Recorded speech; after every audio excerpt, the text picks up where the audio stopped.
আজ কান চলচ্চিত্র উৎসবের জমকালো পর্দায় ভেসে উঠল বাংলাদেশের এক শান্ত অথচ সাহসী গল্প।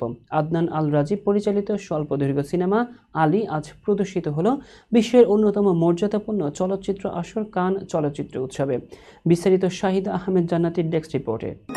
কান চলচ্চিত্র উৎসবের ৭৮তম আসরে স্বল্পদৈর্ঘ্য প্রতিযোগিতায় আজ উড়ল বাংলাদেশের নতুন পতাকা। তরুণ নির্মাতা আদনান আল রাজীবের আলী প্রদর্শনের মধ্য দিয়ে প্রথমবার কোনো স্বল্পদৈর্ঘ্য বাংলাদেশের ছবি অফিসিয়াল সিলেকশনে জায়গা পেল।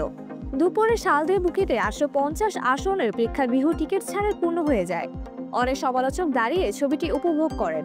১৬ মিনিটের ছবির কেন্দ্র চরিত্র উপকূলে বেড়ে ওঠা কিশোর আলী, যে নারী কণ্ঠে নিষিদ্ধ লোকগানের অনুপ্রেরণায় নিজের গলায় মুক্তির সুর খুঁজে। স্থানীয় গানের প্রতিযোগিতায় অংশ নিতে চাইলেও পিতৃতান্ত্রিক গ্রামে বাধা পায় সে। বক্তৃতা শূন্য বর্ণনায় রাজীব আলীর স্বপ্ন, ভয়, প্রতিপাদ্যকে পর্দায় নেই এমন আবহ সৃষ্টি করেন যে প্রদর্শনী শেষে ৫ মিনিট ধরে করতালি চলে। প্রেক্ষাগৃহ পেরিয়ে আলোচনায় মুখর হয়ে ওঠে কানের করিডর। ব্রিটিশ সমালোচক নিকোলাস বার্নার্ড বলেন, আলী দক্ষিণ এশিয়ার লোক ঐতিহ্য আর কিশোর মনস্তত্ত্ব এক সুরে বেঁধেছে। ভ্যারাইটি স্ক্রিন রিলিজ সমালোচকরা একে লিরিক্যালি বোল্ড আখ্যা দেন।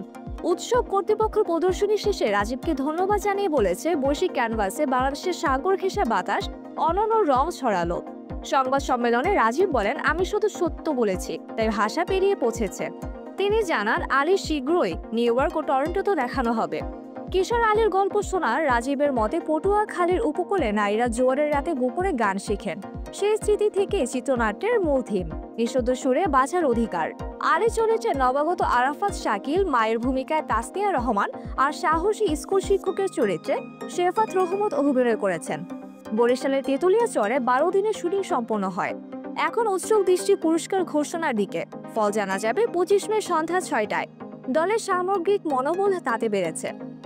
আলী স্বর্ণপদক জিতুক বা না জিতুক, গানের আকুতির এই গল্প ইতিমধ্যে বিশ্ব দর্শকের হৃদয়ে বাংলাদেশের সাহসী সংস্কৃতি চেতনাকে তুলে ধরেছে। ঢাকার চলচ্চিত্র অঙ্গন বলছে, কানের বিশাল পর্দায় আজ যে কিশোরের চোখে সমুদ্র ও কণ্ঠে বিপ্লব ফুটে উঠল, সেটি দেশের সবচেয়ে বড় জয়।